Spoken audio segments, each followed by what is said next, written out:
Artificial intelligence is one of the most exciting things you can hear about in tech or business today. Too often it seems to have this kind of spooky, mysterious reputation, like it's something that's going to be happening in the future. But you're already using machine learning all the time right now. You do a Google search, machine learning's in it. You look at a video on YouTube, there's machine learning going on somewhere in the process. You drive past a Tesla or maybe some other autonomous car, there's machine learning involved in that. You touch this all the time right now in your life. There's no doubt it's here, especially in the business world. For example, in a 2017 MIT report, 60% of businesses surveyed had already implemented an ML strategy, and nearly 1/3 considered themselves to be at a mature stage with their initiatives. So now the question becomes, how will you apply ML to your business advantage?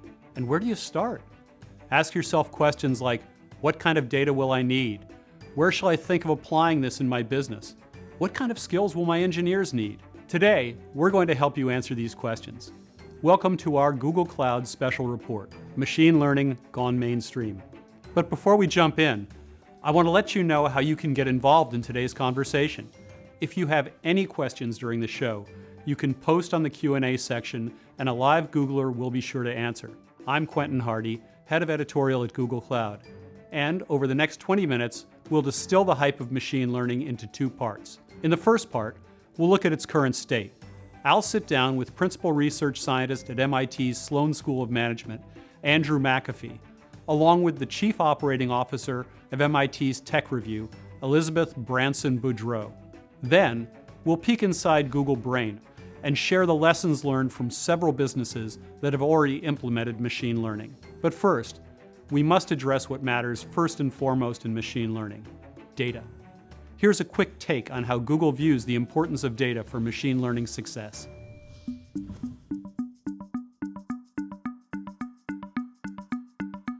Data. It's the great differentiator in today's competitive landscape. Every day, your business pulls in huge quantities of it, from web interactions to inventory counts, diagnostic reports to consumer feedback. And then it sits, separated across systems, unstructured and disjointed. Being able to look out across all that data, connect the dots, and see the bigger picture is key to your company's success and survival. Machine learning gives you this ability, the chance to view your data in a whole new way. Instead of following code and commands, it learns from what you compile to find patterns and insights that not only make you smarter, but can revolutionize how your business runs. At Google, we use machine learning to optimize all our products, from real-time traffic in Maps, spam detection in Gmail, and facial recognition in Photos. And now, we've designed a platform especially for you. Predict when to ramp up production, know when your customers are ready to upgrade, diagnose new diseases with speed and accuracy. The more data you bring to it, the more unique insights you're given, the more opportunities you have to redefine how your enterprise runs. This is the future of how machines and people work together to transform how we all do business. The technology is here, and it's waiting for you. Will it make the difference for your enterprise? So what matters most in your machine learning journey? How do you get started? You've got it, with the data. With the right amount of data, your business has the power to do amazing things. So let's discuss some of these incredible things and the current state of machine learning. Having traveled over 3,000 miles from Google headquarters to MIT's campus, I'm ready for my sit-down with Principal Research Scientist Andrew McAfee, along with MIT Tech Review's COO Elizabeth Branson-Boudreau. Both McAfee and Branson-Boudreau's work investigates how digital technologies impact business, industry, economics, and society. So Elizabeth, how do you see businesses getting started with ML? I think the first thing, humbly, that we would recommend is take a look at the report that we've written about machine learning and how it's being implemented across enterprises globally. And what it'll show you is, in fact, that machine learning is being rolled out in a much more widespread fashion than perhaps you realized. So 60% of our respondents already implemented machine learning, and about 30% of them already consider themselves to be at kind of a mature stage of implementation. What's interesting is the way that they're getting started is probably pretty much expected areas. So that's image recognition, natural language processing, emotion and behavior analysis. It's areas where they've captured a lot of data And it's non-traditional. So this non-traditional means of analysis is very appropriate to that. Another thing that struck me, though, was how quickly they found ROI inside this. Yes. The investments paid off so fast relative to other data experiments they'd done in the past. That's right. In fact, 50% of the respondents said that they had already seen ROI, those who have already said they are at an advanced stage of implementation, and those that are at an early stage, 50% of those respondents said that they had experienced an ROI. So Andy, you go around the country and you see all kinds of startups and established businesses using this technology. What are some of the ways in which they think about it when they want to get started? What do they look for, and then what do they find? There are a bunch of different goals in mind when companies start with this stuff. And like Elizabeth says, the early classic demonstrations of how powerful machine learning are had to do with things like image recognition and natural language processing. Now, a lot of companies have tasks that fall into that category. Is this a good part or a bad part? You can inspect that visually and get a yes or a no. Is this a ripe banana or an overripe banana? These are all image classification problems. They're really widespread in lots of different kinds of industry. But we're also seeing ML broaden out to get into things like customer service, to get into fraud detection, to get into all kinds of areas, anything really where it's very data rich and where you want to get a clear signal about something. Is this a fraudulent transaction or not?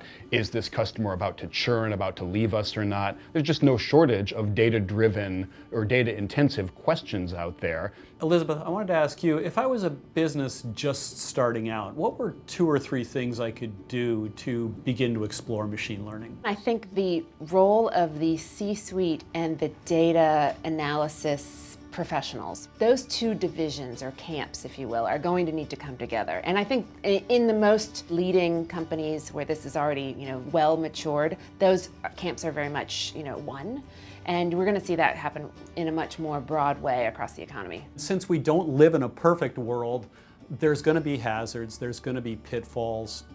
Can you speak a little bit about what those might be and how people can avoid them? So I think there's always the pitfall of feeling like this isn't the right time for us. There's so many other things we need to do first. Every organization says, well, I've got to get this first before I take on that. That feels like a big step that, if I could only just sort of tidy up where I am, get my data cleaner, it might be a good time for us to then launch into a big sort of scary exercise that feels quite different and might result in some sort of organizational change that I haven't fully got my head around. And I think that's a pitfall, because certainly you look out the companies, again, who are being more assertive and aggressive and leaderly in machine learning are seeing competitive benefits out of that. And I think ML is really upsetting to the status quo in at least 2 different ways.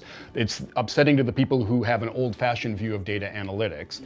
Also, I think even more fundamentally, it's upsetting to people who think that human judgment or human decision-making is the end-all and be-all and should guide the organization's important decisions. You asked about the pitfalls, right? If you put a bunch of biased data in, you will get biased answers out. For example, if you go Google scientist and do an image search, the image recognition system inside Google was trained on a bunch of images of scientists, and historically, our stereotypical scientist has been a middle-aged white guy. All right, that's probably not ideal.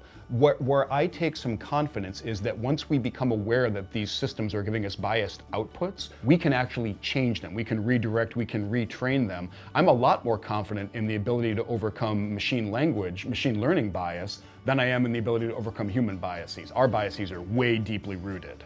So what I conclude from that is success with machine learning is A, the gift that keeps on giving. You get good at one thing and you use that capability to broaden out and do more and more. And B, if you're not doing it, you're not giving up an incremental or some kind of marginal advantage. You're missing out on the next game in town. But the mere possession of data isn't going to be special anymore, right? It's what you're able to then do with it, because right. Of course everyone is a data enterprise now. Having access to machine learning algorithms and technologies is not a crazy advantage, because companies like Google are making their stuff available via the cloud, yep. In many cases via open source software.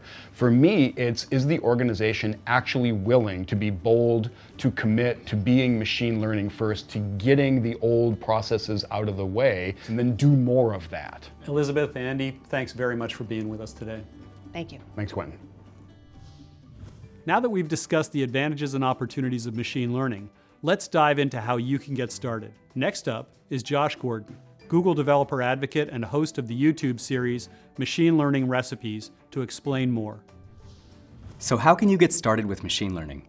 Well, first I'll talk about a couple of options that are useful from a business standpoint, and then I'll cover open source and educational resources. The first thing I'd recommend you check out are a collection of machine learning APIs from Google Cloud Platform. And we offer APIs for tasks like vision, speech, and natural language processing, and even for video analysis. Let me show you a quick demo. Here's the Vision API, and I'll use it to analyze this picture of New York that I just took this morning. We can see the API provides labels like skyline, city, and metropolis, as well as a variety of other useful data, including safe search recommendations. Or we could use the Natural Language API to analyze the sentence, "I love NYC." And here we can see that it detects that NYC is a location, and we can also use it to analyze the syntax to find out that I is a pronoun and love is a verb. Now on the open source side, we have TensorFlow. And TensorFlow is a state-of-the-art deep learning framework that you can use to develop and deploy your own models. At Google, we use TensorFlow both for research and for production, and we've open sourced it so you can do the same. In addition to TensorFlow, Google Research has shared many open source models, like Parsing McParseface and Inception, and they perform tasks similar to what you've seen in the APIs. On the education side, if you'd like to learn more about machine learning and have just a few minutes, I have a series of short videos you might like called Machine Learning Recipes. And if you'd like to dive deeper, I'd like to recommend 2 courses from Stanford that have great notes online. The first is called CS231N, and this is an introduction to neural networks. And the second is called CS20SI, and this is an introduction to TensorFlow. Thanks very much, and back to you, Quentin. From language translation to diagnosing disease, machine learning has changed our way and our quality of life. In this next segment, we explore and learn from companies that have implemented machine learning with Google Cloud. You'll learn pitfalls to avoid, areas to focus on first, and what to expect on your road to machine learning. First up is USAA, a US-based Fortune 500 financial services group. USAA is a financial services company for the military and their family. One of the things that we've always been credited with doing was being really far out on the cutting edge. Our company was formed to insure folks who couldn't be insured. A number of years ago, we founded a research and development shop, just specifically focused on data science. We've been supporting machine learning models in production for several years now. I think some of the initial challenges included just having project stakeholders and partners understand exactly what machine learning was. And we had one group of folks who thought that what we had now was pixie dust. The question that comes up all the time is, does this learning surpass the benefit that I would get with just a traditional modeling and analytics approach? As you improve each one of these statistics, as you improve your efficiency or your cost savings or profit or revenue, you can prove how much this thing saved you.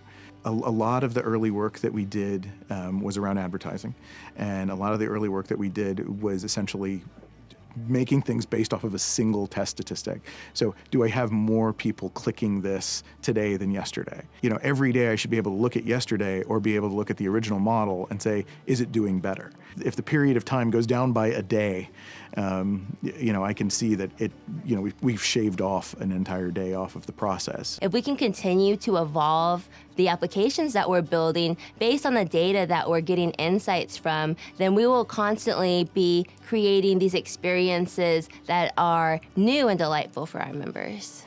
Machine learning breeds technical debt. Traditional solutions, when you solve them in a business setting, you release your code, version 1.0 is out there and it's done. And that's not the case in an ML application. 1.0 is out there and you're just starting. You've got to plan for a whole lot more compute than you were planning on having. You've got to plan for a whole lot more storage. You've got to plan for a whole lot more support.